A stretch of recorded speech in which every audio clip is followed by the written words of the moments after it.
दोस्तों एक बार फिर से हम आपके लिए RRB group D form fill up 2026 apply online process की अपडेट लेके आ चुके हैं। किस तरह से आप रेलवे ग्रुप डी के 22,195 खाली पदों के लिए अपने फॉर्म अप्लाई कर सकते हो। स्टेप बाय स्टेप कंप्लीट जानकारी आपको इस वीडियो में दी जाएगी। लास्ट डेट की अपडेट है, अंतिम मौका है, केवल 3 ही दिन शेष रह गए हैं। आप जल्द से जल्द अपना फॉर्म अप्लाई कर ले। लास्ट डेट ऑनलाइन आवेदन करने की 2 मार्च 2026 है। आप अंतिम समय का वेट न करें। आखिरी समय में कोई भी टेक्निकल प्रॉब्लम हो सकती है, तो आप आज ही से अभी से अपना फॉर्म अप्लाई कर ले। अंतिम समय में फॉर्म भरते समय अगर आपके सामने कोई भी टेक्निकल प्रॉब्लम आ रही है तो उसका हल भी आपको इस वीडियो में मिल जाएगा। ऑनलाइन आवेदन करते समय आखिरी समय में आपको कोई भी ऐसी गलती या फिर मिस्टेक नहीं करनी होगी जिसकी वजह से आपका एप्लीकेशन फॉर्म भी रिजेक्ट हो सकता है। अंतिम समय में फॉर्म फिल करते समय आपको सभी जनरल इंस्ट्रक्शंस भी रीड आउट कर लेने होंगे, तभी आपका एप्लीकेशन फॉर्म सक्सेसफुली सबमिट हो पाएगा। आखिरी समय में फॉर्म भरते समय आपको किस प्रकार से अपना रजिस्ट्रेशन करना होगा, किस तरह से आपको अपने डॉक्यूमेंट, सिग्नेचर, फोटोग्राफ कितने केबी में अपलोड करने होंगे, कैसे आप अपना लाइव फोटो कैप्चर करोगे, किस तरह से आपको अपना फीस पेमेंट करना होगा, कैसे पोस्ट प्रेफरेंस दोगे, किस तरह से रजिस्ट्रेशन से लेकर प्रिंट तक आप अपना फॉर्म अप्लाई करोगे। स्टेप बाय स्टेप कंप्लीट जानकारी के लिए आपको ये वीडियो शुरू से लेके एंड तक बिना स्किप किए हुए देखनी होगी। इस वीडियो को पूरा देखने पर ही आपके सभी सवाल और डाउट क्लियर होंगे। तो चलिए दोस्तों, बिना कोई वक्त गंवाए शुरू करते हैं RRB group D form fill up की पूरी जानकारी। फॉर्म भरने से पहले आपको सबसे पहले हमारी वेबसाइट IND सरकारी नौकरी के इस पेज पर विजिट करना होगा, जिसका लिंक आपको नीचे description plus first comment box में मिल जाएगा। और हमारे इस पेज पर विजिट करके आप यहां से आरआरबी ग्रुप डी का फॉर्म अप्लाई कर सकते हो। रेलवे रिक्रूटमेंट बोर्ड भारतीय रेलवे आरआरबी की ओर से ग्रुप डी का नोटिफिकेशन रिलीज कर दिया गया था। 22,195 वैकेंसीज निकली हुई है।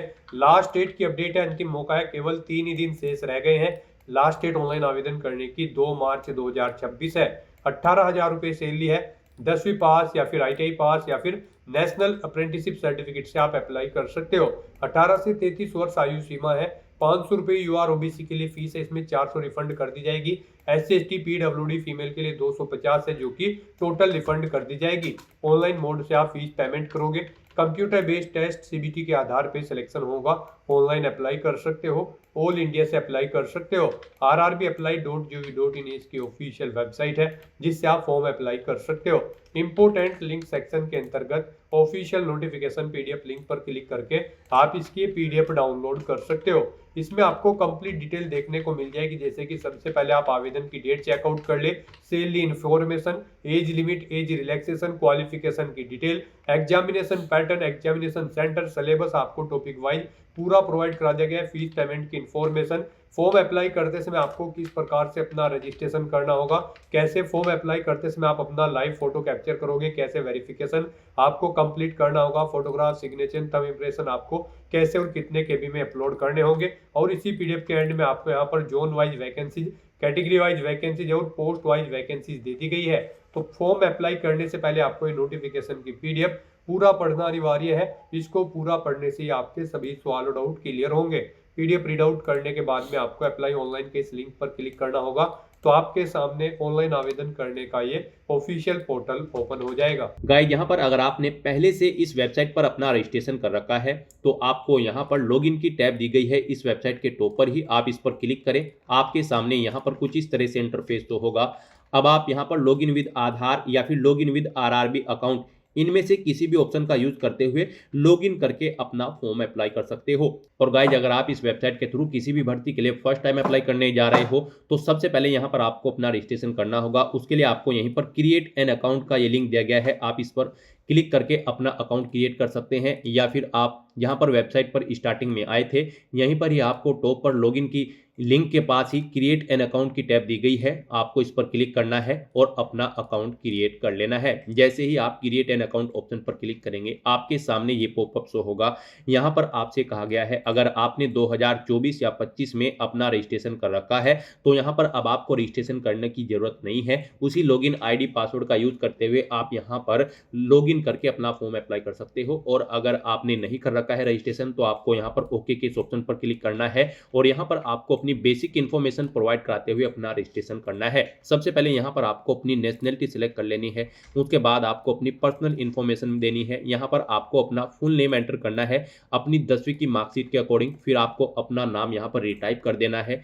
फिर आपसे पूछा गया है कि क्या आपने कभी अपना नाम चेंज किया है। अगर किया है तो आप यस करेंगे, I understand and I agree के ऑप्शन पर क्लिक करेंगे और फिर वो चेंज नेम यहाँ पर आप देंगे। नहीं किया है तो आप नो ऑप्शन सेलेक्ट करेंगे। फिर यहाँ पर आपको अपनी डेट ऑफ बर्थ सेलेक्ट करनी है इस कैलेंडर में से। उसके बाद आपको अपनी डेट ऑफ बर्थ यहाँ पर आपको टाइप कर देनी है। यहाँ पर आपको DDMMYY फॉर्मेट में अपनी डेट ऑफ बर्थ टाइप करनी होगी। फिर आप अपना जेंडर सेलेक्ट करें, अपना जेंडर दोबारा से रीसेलेक्ट करें, अपने फादर का नाम यहाँ पर आप एंटर करें, उसे भी रिटाइप करें, अपनी मदर का नाम एंटर करें, उसे भी रिटाइप यहाँ पर कर दें। उसके बाद गाइस आपको यहाँ पर अपना ईमेल एड्रेस एंटर करना है और फिर आपको अपना मोबाइल नंबर यहाँ पर एंटर करना है और उसके बाद जनरेट ईमेल OTP और जनरेट मोबाइल OTP के ऑप्शन पर क्लिक करना है। उसके बाद आपकी रजिस्टर्ड ईमेल ID और मोबाइल नंबर पर OTP आएंगे। वो OTP आपको यहाँ पर एंटर करके अपना मोबाइल नंबर और ईमेल ID को वेरीफाई कर लेना है। उसके बाद गाइज यहाँ पर आपको अपना वेरिफिकेशन करना है। वेरिफिकेशन के लिए यहाँ पर आपके पास 3 ऑप्शन है। आप यहाँ पर डिजी लॉकर के थ्रू अपना वेरिफिकेशन कर सकते हैं, या फिर गाइज यहाँ पर आप आधार कार्ड के थ्रू अपना वेरिफिकेशन कर सकते हैं, या फिर आपके पास अगर आधार भी नहीं है तो उसके थ्रू भी आप यहाँ पर अपना वेरिफिकेशन कर सकते हैं अपने पैन नंबर की डिटेल प्रोवाइड कराते हुए। तो यहाँ पर हम आपको तीनों ऑप्शंस के बारे में बताएंगे 1 बाय 1 करके। तो यहाँ पर अगर आप ऑप्शन सेलेक्ट करते हैं वेरिफिकेशन थ्रू डिजी लॉकर, तो आपको यहाँ पर वेरिफिकेशन थ्रू डिजी लॉकर के इस ऑप्शन पर क्लिक करना है। फिर यहाँ पर आपको आई कंफर्म के चेकबॉक्स को ओके करना है और उसके बाद गाइज आपको वेरीफाई के इस ऑप्शन पर क्लिक कर देना है। नेक्स्ट आपके सामने डिजी लॉकर का इंटरफेस ओपन हो जाएगा। यहाँ पर आने के बाद गाइज आपको अपना आधार नंबर एंटर करना है, ये कैप्चा कोड आपको यहाँ पर एंटर करना है और उसके बाद फिर आपको नेक्स्ट के इस ऑप्शन पर क्लिक कर देना है। फिर आपके रजिस्टर्ड मोबाइल नंबर पर जिससे आपका आधार अटैच है यानी कि लिंक है, उस पर एक OTP आएगा। वो OTP आपको यहाँ पर एंटर करना है और फिर आपको दोबारा से कंटिन्यू के इस ऑप्शन पर क्लिक कर देना है। नेक्स्ट यहाँ पर आपको अपना 6 डिजिट का डिजी लॉकर का सिक्योरिटी पिन एंटर करना है और अगर आप भूल चुके हो तो यहाँ पर आप फॉरगेट सिक्योरिटी पिन के इस ऑप्शन पर क्लिक करें और अपना सिक्योरिटी पिन यहाँ पर गेट कर ले। गाइड यहाँ पर अगर आपने रजिस्ट्रेशन कर रखा है तो आपको यहाँ पर अपना 6 डिजिट का डिजी लॉकर का सिक्योरिटी पिन एंटर करना है और अगर आपने रजिस्ट्रेशन नहीं कर रखा है तो आपको डिजी लॉकर की वेबसाइट को ओपन कर लेना है और वहां पर अपना अकाउंट आपको रजिस्टर कर लेना है, अकाउंट क्रिएट कर लेना है। इस तरह से अपना पिन यहाँ पर एंटर करने के बाद फिर आपको कंटिन्यू के ऑप्शन पर ही क्लिक करना है। नेक्स्ट आपके सामने आपका डिजी लॉकर अकाउंट कुछ इस तरह से शो होगा। अब यहाँ पर आने के बाद गाइज आपको अलाउ के इस ऑप्शन पर क्लिक करना है। इस तरह से यहाँ पर आपका डिजी लॉकर अकाउंट के थ्रू आपका वेरिफिकेशन कंप्लीट हो जाएगा और आपको RRB के इसी इंटरफेस पर रिडायरेक्ट कर दिया जाएगा। नेक्स्ट ऑप्शन यहाँ पर वेरिफिकेशन का है आधार कार्ड के थ्रू। गाइज अगर यहाँ पर आप वेरिफिकेशन थ्रू आधार कार्ड ऑप्शन सेलेक्ट करते हैं तो फिर आपके सामने यहाँ पर कुछ इस तरह से इंटरफेस शो होगा। यहाँ पर आने के बाद आपको अपना आधार कार्ड नंबर एंटर करना है। उसके बाद आपको जनरेट आधार OTP के ऑप्शन पर क्लिक करना है।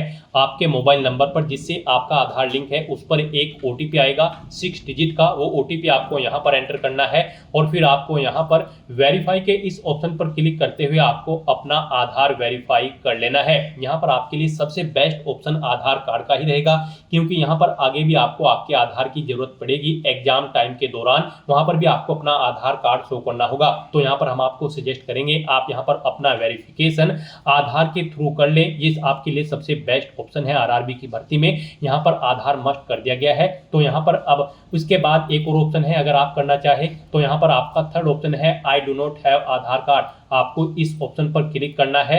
उसके बाद गाइड आपके सामने कुछ ये पॉपअप शो होगा। यहाँ पर आपको दोबारा से I do not have Aadhaar card के ऑप्शन पर क्लिक करना है। उसके बाद यहाँ पर आपके सामने कुछ इस तरह से इंटरफेस शो होगा।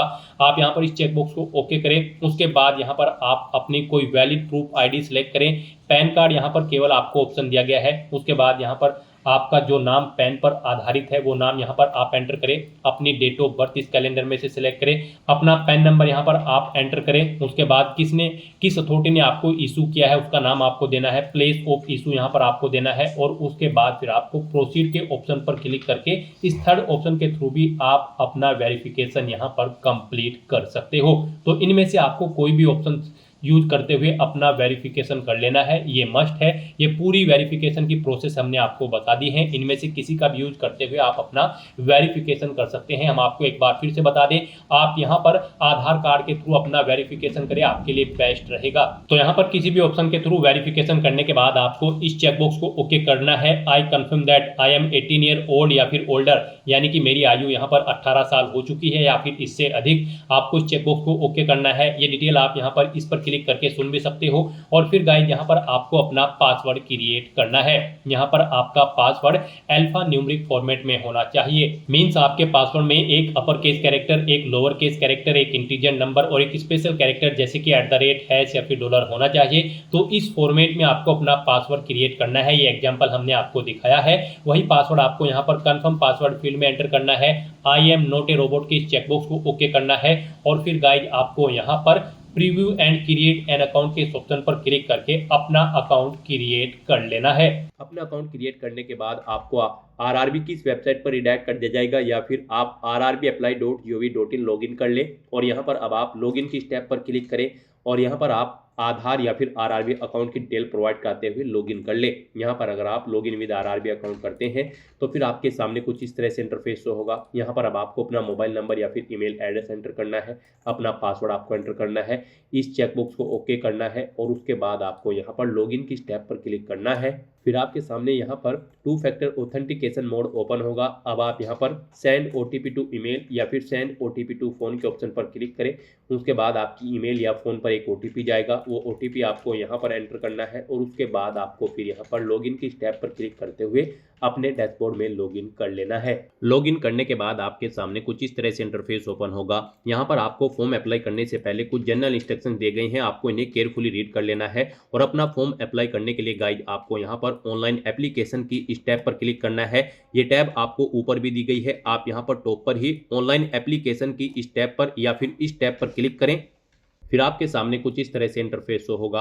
अब गाइड यहाँ पर आपको CEN 9/2025 various post in level 1 of 7 CPC पे मैट्रिक्स के इस सेक्शन में आना है। यहाँ पर आने के बाद गाइज अब आपको सबसे पहले बोर्ड सेलेक्ट करना है। आप जिस बोर्ड के लिए अप्लाई करना चाहते हैं आप अपनी चॉइस के अकॉर्डिंग यहाँ पर कोई भी बोर्ड सेलेक्ट करें। उसके बाद आप इन चेकबॉक्सेस को ओके करें और फिर नेक्स्ट के इस ऑप्शन पर क्लिक कर दें। नेक्स्ट आपके सामने कुछ इस तरह से इंटरफेस शो होगा। यहाँ पर आपका फॉर्म स्टार्ट हो चुका है। कुछ चीज़ें यहाँ पर आपको आपकी ऑटोमेटिकली फिर मिलेगी जो आपने रजिस्ट्रेशन टाइम पे प्रोवाइड कराई थी। बस गाइज यहाँ पर अब आपको अपना मैरिटल स्टेटस सेलेक्ट करना है। मैरिटल स्टेटस सेलेक्ट करने के बाद फिर आपको यहाँ पर अपना रिलीजन सेलेक्ट करना है। उसके बाद आपको अपनी मातृभाषा यहाँ पर सेलेक्ट करनी है। फिर यहाँ पर आपको बताना है आप किस लैंग्वेज में अपना एग्जाम चाहते हैं। जो आपका कंप्यूटर बेस्ड टेस्ट होगा वो किस लैंग्वेज में आपको देना है, आप अपने अकॉर्डिंग ऑप्शन सेलेक्ट करें। फिर आपकी बॉडी पर कोई कट या तिल का निशान है तो उस पैलेस का नाम यहाँ पर आपको देना है। 2 पैलेस के नाम यहाँ पर आपको देने हैं, नहीं है तो यहाँ पर आप नो मार्क एंटर कर सकते हैं। फिर यहाँ पर आपको अपनी कम्युनिटी की डिटेल देनी है, आप अपनी कम्युनिटी सेलेक्ट करें। अगर आप रिजर्व कैटेगरी से बिलोंग करते हैं तो फिर यहाँ पर आपको अपनी कास्ट का नाम एंटर करना है, अपना community certificate number, caste certificate number यहाँ पर आपको देना है, आपको किसने इशू कराया है, उस डेजिग्नेशन के रैंक के अधिकारी की पोस्ट डेजिग्नेशन यहाँ पर आपको सेलेक्ट कर लेनी है जिसने आपको आपका कास्ट सर्टिफिकेट इशू कराया है। उसके बाद गाइड यहाँ पर आपको बताना है कि आपको किस स्टेट से वो इशू हुआ है, आपको स्टेट सेलेक्ट कर लेना है। फिर आपको किस डेट को इशू हुआ है, डेट सेलेक्ट कर लेनी है। क्या आप फ्री ट्रेवल पास चाहते हैं, अगर चाहते हैं तो यस करें, नहीं तो नो ऑप्शन सेलेक्ट करें। यस ऑप्शन अगर आप सेलेक्ट करते हैं तो फिर यहाँ पर आपको अपने नियरेस्ट रेलवे स्टेशन का नाम एंटर करना है और फिर यहाँ पर आपको अपना वैलिड कास्ट सर्टिफिकेट अपलोड करना है। उसके लिए आपको अपलोड डॉक्यूमेंट के ऑप्शन पर क्लिक करना है, फाइल को सिलेक्ट कर लेना है और अपना कास्ट सर्टिफिकेट यहाँ पर आपको अपलोड कर देना है। आपका ये सर्टिफिकेट यहाँ पर 400 KB से कम होना चाहिए और PDF फॉर्मेट में आपका ये डॉक्यूमेंट होना चाहिए। इस तरह से यहाँ पर आप अपनी कम्युनिटी की डिटेल दे सकते हैं अगर आप रिजर्व कैटेगरी से बिलोंग करते हैं। और अगर आप जनरल कैटेगरी से बिलोंग करते हैं तो फिर आपको UR कैटेगरी सिलेक्ट कर लेनी है और फिर आपको ये आगे की डिटेल प्रोवाइड नहीं करानी होगी। उसके बाद यहाँ पर आपको पोस्टल एड्रेस की डिटेल देनी है। यहाँ पर आपको अपना प्रेजेंट एड्रेस एंटर करना है, आप अपना प्रेजेंट एड्रेस यहाँ पर एंटर करें। उसके बाद यहाँ पर आपको अपना परमानेंट एड्रेस एंटर करना है और अगर आपका परमानेंट एड्रेस आपके प्रेजेंट एड्रेस के अकॉर्डिंग सेम है तो यहाँ पर आप इस चेकबॉक्स को ओके कर दें, टिक की permanent address is same as present address. Automatically आपका परमानेंट एड्रेस आपके प्रेजेंट एड्रेस के अकॉर्डिंग यहाँ पर फिल हो जाएगा। इस तरह से अपनी सभी डिटेल्स प्रोवाइड करने के बाद गाइज फिर आपको यहाँ पर सेव के इस ऑप्शन पर क्लिक करके अपनी सभी डिटेल्स सेव कर देनी है और उसके बाद आपको नेक्स्ट के इस ऑप्शन पर क्लिक करना है। नेक्स्ट आपके सामने ये पॉपअप शो होगा। अब यहाँ पर जो नए कैंडिडेट है, स्टार्टिंग में जिन कैंडिडेट ने अप्लाई किया है उनके सामने ये पॉपअप शो नहीं हुआ था। अब यहाँ पर जो कैंडिडेट लास्ट टाइम में अपना फॉर्म अप्लाई कर रहे हैं उनके सामने ये डिक्लेरेशन पॉपअप शो होगा। यहाँ पर आपकी फीस रिफंड के बारे में कहा गया है कि यहाँ पर आपकी जो फीस है वो आपके उस बैंक अकाउंट में रिफंड होगी जिससे आपका आधार लिंक है। तो यहाँ पर अब आपको आई अंडरस्टैंड एंड एग्री इस ऑप्शन पर क्लिक करना है और आपकी डाटा यहाँ पर आपके जो आधार से लिंक है आपका अकाउंट उससे फैच कर ली जाएगी। फिर आपके सामने कुछ इस तरह से इंटरफेस ओपन होगा। अब यहाँ पर आपको अपनी कुछ और डिटेल्स प्रोवाइड करनी है। यहाँ पर आपसे पूछा गया है कि क्या आप ई एक्स सर्विसमैन हैं, अगर हैं तो आप यस ऑप्शन सेलेक्ट करें और फिर बताएं आप आर्मी, नेवी या एयरफोर्स किस में सर्विस करते थे, अपनी रैंक दें, अपनी डेट ऑफ एंट्री दें। अगर अभी भी आप जॉब कर रहे हैं तो बताएं, नहीं कर रहे हैं तो नो ऑप्शन सेलेक्ट करें। फिर यहाँ पर आपकी इन डेट्स के अकॉर्डिंग आपकी सर्विस की लेंथ कैलकुलेट करके आपको शो कर दी जाएगी इस एंट्री डेट के अकॉर्डिंग। और अगर आप ये एक सर्विसमैन नहीं है तो आप सिंपली यहाँ पर नो ऑप्शन सेलेक्ट करेंगे, फिर कोई डिटेल आपको नहीं देनी है। उसके बाद आपसे पूछा गया है कि क्या आप PWBD कैंडिडेट हैं, अगर हैं तो आप यस ऑप्शन सेलेक्ट करेंगे। अपनी डिसेबिलिटी की डिटेल देंगे, डिसेबिलिटी कैटेगरी सेलेक्ट करेंगे, सब डिसेबिलिटी कैटेगरी सेलेक्ट करेंगे, डिसेबिलिटी की परसेंटेज देंगे, PWBD सर्टिफिकेट नंबर देंगे, कब वो इशू हुआ है वो डेट आप यहाँ पर सेलेक्ट करेंगे और UDID नंबर आपको यहाँ पर देना होगा। और अगर आप PWBD कैंडिडेट नहीं है तो सिंपली यहाँ पर आप नो ऑप्शन सेलेक्ट करेंगे। उसके बाद आपसे पूछा गया है कि क्या आपको स्क्राइब की जरूरत पड़ेगी, अगर आप डिसेबल्ड कैंडिडेट हो, अगर पड़ेगी तो आप यस करेंगे और फिर आप उसकी डिटेल देंगे, नहीं पड़ेगी तो आप नो ऑप्शन वो सेलेक्ट कर लेंगे। उसके बाद आपसे पूछा गया है कि क्या आप EBC कैंडिडेट हैं, इकोनॉमिकली बैकवर्ड क्लास से हैं, अगर हैं तो आप यस ऑप्शन सेलेक्ट करें और फिर उसकी डिटेल यहाँ पर प्रोवाइड कराएं, जैसे कि type of document, issuing authority, किसने आपको यहाँ पर ये सर्टिफिकेट दिया है EBC का, और सर्टिफिकेट नंबर देना होगा, किस डेट को इशू हुआ है वो डेट आपको सिलेक्ट करनी होगी। और अगर आप EBC कैंडिडेट नहीं है तो आप सिंपली नो ऑप्शन सेलेक्ट करेंगे। उसके बाद आपसे पूछा गया है कि क्या आप रेलवे में सर्विस करते हैं, अगर करते हैं तो यस करें, अपना HRMS नंबर यहाँ पर एंटर करें और फिर आपने क्या NOC ले ली है कंट्रोलिंग ऑफिसर से, यस या नो अपने अकॉर्डिंग ऑप्शन सेलेक्ट करें, अपनी कैटेगरी सेलेक्ट करें, place of working they, zone select करें जिस जोन में आप कार्यरत हैं। और अगर आप कार्यरत नहीं है इंडियन रेलवे में तो आपको सिंपली नो ऑप्शन सेलेक्ट कर लेना है। उसके बाद आपको बतानी है कि क्या आप करंट में कहीं पर एम्प्लॉय हैं किसी डिपार्टमेंट में, सेंट्रल गवर्नमेंट के या फिर स्टेट के या फिर पब्लिक सेक्टर में, अगर हैं तो आप ऑप्शन सेलेक्ट करें और उसकी डिटेल यहाँ पर आप प्रोवाइड कराएं, जैसे कि ऑर्गेनाइजेशन का नाम, कब से कब तक आपने यहाँ पर जॉब की है। नहीं है अगर आप कार्यरत किसी भी सेक्टर में तो आपको नॉट एप्लीकेबल ऑप्शन सेलेक्ट करना है। उसके बाद यहाँ पर आपसे पूछा गया है कि क्या आपने यहाँ पर ACT अप्रेंटिस का कोर्स कंप्लीट कर रखा है, अगर कर रखा है तो आप यस करेंगे और फिर उसकी डिटेल यहाँ पर आप प्रोवाइड कराएंगे, जैसे कि किस ट्रेड में आपने कंप्लीट किया है, कब से कब तक आपने ट्रेनिंग ली है वो डेट आप सेलेक्ट करेंगे। इन डेट के अकॉर्डिंग आपकी ट्रेनिंग की टाइमिंग यहाँ पर शो कर दी जाएगी और क्या आपका रिजल्ट डिक्लेयर हो चुका है, यस या नो आप अपने अकॉर्डिंग ऑप्शन सेलेक्ट करेंगे। और अगर आपने ACT अप्रेंटिस की ट्रेनिंग कोर्स कंप्लीट नहीं किया है तो आप सिंपली यहाँ पर नो ऑप्शन सिलेक्ट कर लेंगे। फिर यहाँ पर आपको अपनी फीस रिफंड के लिए बैंक डिटेल प्रोवाइड करनी है। पहले यहाँ पर आपको अपना अकाउंट नंबर देना होता था, IFSC कोड एंटर करना होता था और अपनी बैंक की डिटेल भरनी होती थी फीस रिफंड के लिए। लेकिन गाइज अब यहाँ पर ये प्रोसेस चेंज कर दिया है RRB ने। अब यहाँ पर आपको अपना 12 डिजिट का आधार नंबर एंटर करना है। वो आधार नंबर यहाँ पर आपको एंटर करना है जिससे आपका बैंक अकाउंट लिंक है। तो यहाँ पर आप अपना आधार नंबर एंटर करेंगे और आपके अकाउंट की डिटेल आपके आधार के थ्रू यहाँ पर फैच कर ली जाएगी। जब आप अपना आधार कार्ड नंबर एंटर करेंगे तो आपकी डिटेल यहाँ पर प्रोसेस होगी और फिर यहाँ पर आपका आधार जिस बैंक अकाउंट से लिंक है वो यहाँ पर आपको शो कर दिया जाएगा। अगर इसे आप चेंज करना चाहते हैं तो आप चेंज अकाउंट डिटेल के ऑप्शन पर क्लिक करके चेंज भी कर सकते हैं। यहाँ पर आप कोई भी अकाउंट चेंज कर सकते हैं जिसमें भी आप अपना फीस रिफंड चाहते हैं, अपना या अपने भाई का या फिर अपने माता पिता का, जो भी अकाउंट आप चेंज करना चाहते हैं, चेंज अकाउंट डिटेल के ऑप्शन पर क्लिक करके आप चेंज भी कर सकते हैं। इस तरह से अपने सभी डिटेल्स प्रोवाइड करने के बाद गाइज फिर आपको यहाँ पर सेव के इस ऑप्शन पर क्लिक करके अपनी डिटेल सेव कर देनी है और उसके बाद आपको नेक्स्ट के इस ऑप्शन पर क्लिक करना है। नेक्स्ट यहाँ पर आपको अपनी एजुकेशनल क्वालिफिकेशन की डिटेल प्रोवाइड करनी है। दोस्तों RRB ग्रुप डी की इस भर्ती में पार्टिसिपेट करने के लिए आपका कम से कम 10वीं क्लास पास आउट होना जरूरी है, या फिर आपका ITI पास आउट होना जरूरी है, या फिर आपके पास नेशनल अप्रेंटिसशिप सर्टिफिकेट होना चाहिए।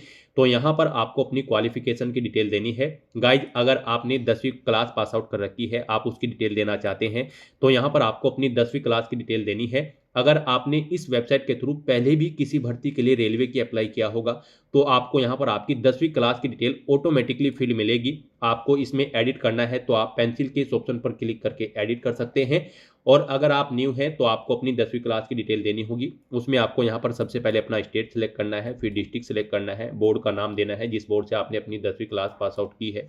उसके बाद आपको पासिंग डेट इस ऑप्शन पर क्लिक करके सिलेक्ट कर लेनी है, कब आपने अपनी 10वीं क्लास पास आउट की है। अपना 10वीं का रोल नंबर आपको एंटर करना है, सर्टिफिकेट सीरियल नंबर यहाँ पर आपको एंटर करना है, और फिर आपको यहाँ पर अपडेट या ऐड के इस ऑप्शन पर क्लिक करके अपनी 10वीं क्लास की डिटेल यहाँ पर प्रोवाइड करा देनी है। इस तरह से यहाँ पर आप अपनी 10वीं क्लास की डिटेल प्रोवाइड कर सकते हैं। उसके बाद गाइज, अगर आपने यहाँ पर कोई और भी क्वालिफिकेशन कर रखी है, जैसे कि आपने 12वीं कर रखी है, या फिर आपके पास कोई ग्रेजुएट या फिर पोस्ट ग्रेजुएट डिग्री है, तो उसकी डिटेल भी आप सेम यहाँ पर ऐसे ही प्रोवाइड कर सकते हैं। मान लीजिए आपने 12वीं क्लास कर रखी है, आप 12वीं की डिटेल देना चाहते हैं, या फिर आप ITI या फिर नेशनल अप्रेंटिसशिप सर्टिफिकेट की डिटेल देना चाहते हैं, तो उनके लिए आप ऑप्शन सेलेक्ट करेंगे। अगर आपने 12वीं कर रखी है तो आप 12वीं क्लास ऑप्शन सेलेक्ट करेंगे। उसके बाद गाइज, आपको यहाँ पर डिसिप्लिन बतानी है, किस डिसिप्लिन में आपने अपनी 12वीं क्लास पास आउट की है। उसके बाद आपको अपना स्टेट सेलेक्ट करना है, डिस्ट्रिक्ट सेलेक्ट करना है, और अपने बोर्ड का नाम देना है, पासिंग डेट देनी है, परसेंटेज यहाँ पर आपको अपनी एंटर करनी है 12वीं की, और फिर आपको यहाँ पर ऐड की इस ऑप्शन पर क्लिक करके अपनी 12वीं क्लास की डिटेल ऐड कर देनी है। इस तरह से यहाँ पर आप 1 बाय 1 करके अपनी हायर क्वालिफिकेशन तक की डिटेल ऐड कर सकते हैं। इस तरह से अपनी क्वालिफिकेशन की डिटेल प्रोवाइड करने के बाद गाइज, फिर आपको यहाँ पर नेक्स्ट के इस ऑप्शन पर क्लिक करना है। नेक्स्ट यहाँ पर आपको अपना फोटो और सिग्नेचर अपलोड करने हैं। यहाँ पर आपको फोटो कैप्चर करने के लिए 2 ऑप्शन दिए गए हैं। आप यहाँ पर डायरेक्टली कैप्चर लाइव इमेज के ऑप्शन पर क्लिक करें, अपने वेब कैमरा के थ्रू अपना लाइव फोटो कैप्चर कर लें। अपने वेब कैमरा से फोटो कैप्चर करते समय कैप्चर लाइव इमेज के ऑप्शन पर क्लिक करने के बाद आपके सामने ये पॉपअप शो होगा। आप हिंदी या फिर इंग्लिश ऑप्शन यूज करते हुए यहाँ पर इन इंस्ट्रक्शंस को हिंदी या इंग्लिश में रीड कर सकते हैं और अपना फोटो कैप्चर कर सकते हैं। तो यहाँ पर अब आपको अपना फोटो कैप्चर करने के लिए कैप्चर लाइव इमेज के इस ऑप्शन पर क्लिक करना है। फिर यहाँ पर आपसे पूछा गया है कि क्या आप जुड़वा भाई बहन हैं, अगर हैं तो यस करें, नहीं तो नो ऑप्शन सेलेक्ट करें, और उसके बाद फिर आपको यहाँ पर कैप्चर लाइव इमेज के इस ऑप्शन पर क्लिक करना है। फिर आपके सामने ये पॉपअप शो होगा। अब आपको इस सर्कल में अपना फेस लाना है और अपनी आंखों को ब्लिंक करना है। यहाँ पर जब बिल्कुल प्रॉपर वे में आपका फेस आ जाएगा तो आपका ये जो सर्कल है ये ग्रीन कलर में आपको शो हो जाएगा। आपको यहाँ पर अपनी आंखों को ब्लिंक करते हुए अपना लाइव फोटो कैप्चर कर लेना है अपने वेब कैमरा के थ्रू। या फिर आप यहाँ पर capture live image from mobile के इस ऑप्शन पर क्लिक करें। आपके सामने यहाँ पर एक QR कोड शो होगा। इस QR कोड को आप अपने मोबाइल फोन से स्कैन करें। अपने मोबाइल फोन में आपने जो भी यहाँ पर QR कोड स्कैनर इंस्टॉल किया हुआ है उसके थ्रू आप इसे स्कैन करें। उसके बाद आपके मोबाइल फोन में आपको अपना RRB का अकाउंट लॉगिन करना होगा। अपने लॉगिन की डिटेल प्रोवाइड करते हुए आपको अपने डैशबोर्ड में लॉगिन कर लेना है और फिर वहां से आपको अपना फोटो लाइव कैप्चर करना है। फोटो कैप्चर करते समय आपको अपना फेस सर्कल में प्रॉपर वे में लाना है और अपनी आंखों को 2 या 3 बार ब्लिंक करना है। उसके बाद यहाँ पर आपका लाइव फोटो कैप्चर हो जाएगा आपके मोबाइल फोन से। यहाँ पर फोटो कैप्चर करते समय आपको कुछ जनरल इंस्ट्रक्शंस दिए गए हैं, आपको इन्हें रीड आउट कर लेना है। फोटो कैप्चर करते समय आपको सफेद कपड़े नहीं पहनने हैं और जिस स्थान पर आप अपना फोटो कैप्चर करेंगे वहां पर प्रॉपर वे में लाइट होनी चाहिए और प्लेन बैकग्राउंड उस स्थान का होना चाहिए। और यहाँ पर आपको बिल्कुल सीधा कैमरे की तरफ देखना है और आपको यहाँ पर फोटो कैप्चर करते समय अपने सर पर कोई टोपी या फिर कैप नहीं पहननी है, ना आपको अपने चेहरे पर कोई मास्क लगाना है और ना ही आपको अपने आंखों पर कोई चश्मा यहाँ पर पहनना है। तो यहाँ पर आपको कुछ इन इंस्ट्रक्शंस को ध्यान में रखते हुए अपना लाइव फोटो कैप्चर कर लेना है। दोस्तों, मोबाइल से लाइव फोटो कैप्चर करने के लिए सबसे पहले आपको अपने फोन में QR code scanner application open करनी होगी। उसके बाद में आपको ये बार कोड यहाँ पर स्कैन कर लेना होगा। उसके बाद में आपको इस लिंक पर क्लिक करना होगा। उसके बाद यहाँ पर आने के बाद में आपको RRB अकाउंट के अंतर्गत अपने डैशबोर्ड में लॉगिन करना होगा। लॉगिन करने के लिए आप आधार से लॉगिन कर सकते हो या फिर RRB अकाउंट के थ्रू लॉगिन कर सकते हो। जैसे कि हम आपको RRB अकाउंट के थ्रू लॉगिन करके दिखा रहे हैं। सबसे पहले आपको यहाँ पर अपना ईमेल एड्रेस एंटर करना होगा, पासवर्ड आपको एंटर करना होगा और इस चेक बॉक्स को ओके करना होगा और यहाँ पर लॉगिन की स्टेप पर क्लिक करके अपने डैशबोर्ड में लॉगिन कर लेना होगा। लॉगिन करने के लिए आपको ईमेल आईडी या फिर मोबाइल फोन पर एक OTP सेंड करना होगा। उसके लिए आपको यहाँ पर इस लिंक पर क्लिक करना होगा। OTP एंटर करने के बाद में आपको लॉगिन की स्टेप पर क्लिक करना होगा। लॉगिन करने के बाद में आपके सामने सामने कुछ इस तरह से इंटरफेस ओपन हो जाएगा। यहाँ पर आकर आपको इस पेज को स्क्रॉल डाउन करना होगा और यहाँ पर आप देख सकते हो capture live image. Live photo capture करने के लिए आपको इस टैब पर क्लिक करना होगा और अपना लाइव फोटो कैप्चर कर लेना होगा। फोटो कैप्चर करने के लिए आपको अपना फेस इस सर्कल के अंतर्गत लाना होगा और अपनी आंखों को यहाँ पर ब्लिंक करते हुए आपको अपना लाइव फोटो कैप्चर कर लेना है। तो इस तरह से आपका लाइव फोटो कैप्चर हो जाएगा और उसके बाद में आपको सेव की टैब पर क्लिक करके अपना लाइव फोटो जो आपने कैप्चर किया है उसको सेव कर देना होगा। उसके बाद गाइस यहाँ पर आपको अपने सिग्नेचर अपलोड करने हैं। सिग्नेचर यहाँ पर आपके जेपीजी या फिर जेपीईजी फॉर्मेट में होने चाहिए। सिग्नेचर की विड्थ आपकी 140 पिक्सल होनी चाहिए, हाइट 60 पिक्सल होनी चाहिए। सिग्नेचर यहाँ पर आपको एक ब्लैंक इंक पेन से व्हाइट पेपर पर करने हैं। यहाँ पर आपको एक बॉक्स क्रिएट करना है जिसकी विड्थ 140 पिक्सल होनी चाहिए और हाइट उसकी 60 पिक्सल होनी चाहिए। उसमें आपको अपने सिग्नेचर यहाँ पर करके अपलोड करने हैं। साइज आपके सिग्नेचर की फाइल का 30 KB से 49 KB के बीच में होना चाहिए। और अगर आप अपने सिग्नेचर का साइज कम या ज़्यादा करना चाहते हैं तो आप गूगल पर जाएं, इमेज रिसाइज टाइप करें, मल्टीपल ऑनलाइन वेबसाइट ओपन होंगी, उनमें से कोई भी वेबसाइट ओपन करें, वहाँ पर आप अपने सिग्नेचर की फाइल को अपलोड करें और अपनी नीड के अकॉर्डिंग आप उसका साइज सेट करके फिर उसे वहाँ से डाउनलोड करके अपलोड कर दें। तो यहाँ पर आपको ब्राउज के ऑप्शन पर क्लिक करना है, फाइल को सिलेक्ट कर लेना है और अपने सिग्नेचर की फाइल को यहाँ पर अपलोड कर देना है। तो इस तरह से यहाँ पर आपका लाइव फोटो कैप्चर हो जाएगा और सिग्नेचर आपके अपलोड हो जाएंगे। उसके बाद आपको इस पेज को नीचे स्क्रॉल डाउन करना है और फिर गाइज आपको सेव के ऑप्शन पर क्लिक करके अपना फोटो सिग्नेचर यहाँ पर सेव कर देने हैं और उसके बाद फिर आपको नेक्स्ट के ऑप्शन पर क्लिक कर देना है। नेक्स्ट यहाँ पर आपको अपनी पोस्ट और जोन की प्रेफरेंस देनी है। पीछे आपने अब तक जो डिटेल प्रोवाइड कराई है आपको आपकी एलिजिबिलिटी के अकॉर्डिंग यहाँ पर पोस्ट और जोन देखने को मिल जाएंगे। यहाँ पर आप जिस पोस्ट और जिस जोन को जिस नंबर पर प्रेफरेंस देना चाहते हैं उसके सामने उसी नंबर पर प्लस के ऑप्शन पर क्लिक करेंगे, वो यहाँ पर इस सेकंड कॉलम में ऐड हो जाएगा। इस तरह से आपको 1 बाय 1 करके अपनी चॉइस के अकॉर्डिंग अपनी पोस्ट और जोन की प्रेफरेंस यहाँ पर ऐड कर देनी है। आप इन प्लस के ऑप्शन पर क्लिक करके अपनी सभी पोस्ट और जोन यहाँ पर ऐड कर दें। उसके बाद आपको इस चेकबॉक्स को ओके करना है, इस पेज को नीचे स्क्रॉल डाउन करना है, डिक्लेरेशन सेक्शन में आना है। यहाँ पर आपको इस चेकबॉक्स को ओके करना है, अपना पैलेस यहाँ पर आपको एंटर करना है। उसके बाद आपको सेव के इस ऑप्शन पर क्लिक करके अपनी ये सभी डिटेल सेव कर देनी है और फिर आपको प्रीव्यू एप्लीकेशन के इस ऑप्शन पर क्लिक करना है। फिर यहाँ पर आपको आपके एप्लीकेशन फॉर्म का पूरा प्रीव्यू शो कर दिया गया है। आपको सभी डिटेल्स केयरफुली चेकआउट करनी है, इसे नीचे स्क्रॉल डाउन करना है और आपको इस चेकबॉक्स को ओके करना है। और उसके बाद अगर कहीं पर कोई मिस्टेक है तो आप एडिट के ऑप्शन पर क्लिक करके एडिट कर सकते हैं और अगर सभी चीज़ें ओके हैं तो बस गाइज आपको यहाँ पर सबमिट के इस ऑप्शन पर क्लिक कर देना है। नेक्स्ट आपके सामने कुछ इस तरह से इंटरफेस होगा। यहाँ पर आपका फॉर्म सबमिट हो चुका है लेकिन कंसीडर इसे आपके फीस पेमेंट के बाद ही किया जाएगा। यहाँ पर आपको आपकी कैटेगरी के अकॉर्डिंग एप्लीकेशन फीस का अमाउंट देखने को मिल जाएगा। यहाँ पर अनरिजर्व कैटेगरी कैंडिडेट को 500 रुपये फीस जमा करानी है, रिजर्व कैटेगरी कैंडिडेट के लिए 250 रुपये फीस है। रिजर्व कैटेगरी कैंडिडेट की पूरी फीस रिफंड कर दी जाएगी और अनरिजर्व कैटेगरी कैंडिडेट की 400 रुपये बाद में यहाँ पर रिफंड कर दी जाएंगे। तो यहाँ पर अब आपको अपना फीस पेमेंट करना है। उसके लिए गाइज आपको अब यहाँ पर पे विद SBI ई-पे के इस ऑप्शन पर क्लिक करना है। उसके बाद आपके सामने ये पॉपअप शो होगा। अब आपको इस चेकबॉक्स को ओके करना है और प्रोसीड के इस ऑप्शन पर क्लिक कर देना है। फिर आपके सामने फीस पेमेंट का ये इंटरफेस ओपन होगा। यहाँ पर आप debit card, credit card, prepaid card, net banking या फिर यूपीआई के माध्यम से अपना फीस पेमेंट कर सकते हो। यूपीआई यहाँ पर आपके लिए सबसे बेस्ट और इजी ऑप्शन है, तो आप यूपीआई के इस ऑप्शन पर क्लिक करें। यूपीआई में भी आपके पास 2 ऑप्शन है। आप अपनी यूपीआई आईडी यहाँ पर एंटर करके अपना फीस पेमेंट कर सकते हैं या फिर आप क्यूआर कोड के थ्रू अपना फीस पेमेंट कर सकते हैं। तो यहाँ पर आप अपनी चॉइस के अकॉर्डिंग कोई भी ऑप्शन सिलेक्ट करें। मान लीजिए आप क्यूआर कोड के थ्रू फीस पेमेंट करना चाहते हैं तो आप इस यूपीआई क्यूआर के इस ऑप्शन पर क्लिक करें और फिर गाइज आप यहाँ पर पे नाउ के इस ऑप्शन पर क्लिक कर दें। फिर आपके सामने ये क्यूआर कोड शो होगा। आप इसे अपने यूपीआई से स्कैन करें और अपना फीस पेमेंट कर दें। सक्सेसफुली फीस पेमेंट करते ही यहाँ पर आपके एप्लीकेशन फॉर्म की सभी टास्क कंप्लीट हो जाएगी। उसके बाद आपको आपके डैशबोर्ड में डायरेक्ट कर दिया जाएगा और वहाँ से आप अपने एप्लीकेशन फॉर्म का एक हार्ड कॉपी प्रिंट आउट ले सकते हैं फ्यूचर यूज के लिए, फ्यूचर रेफरेंस के लिए। तो दोस्तों ऐसे आप आरआरबी ग्रुप डी की इस भर्ती के लिए अपने फॉर्म अप्लाई कर सकते हो बिना कोई मिस्टेक किए हुए। आज की इस वीडियो में बस इतना ही। आई होप ये वीडियो आपको पसंद आई होगी। अगर पसंद आई हो तो इसे लाइक और शेयर करें। चैनल पर नए हो तो इसे सब्सक्राइब कर लें। Thanks for watching.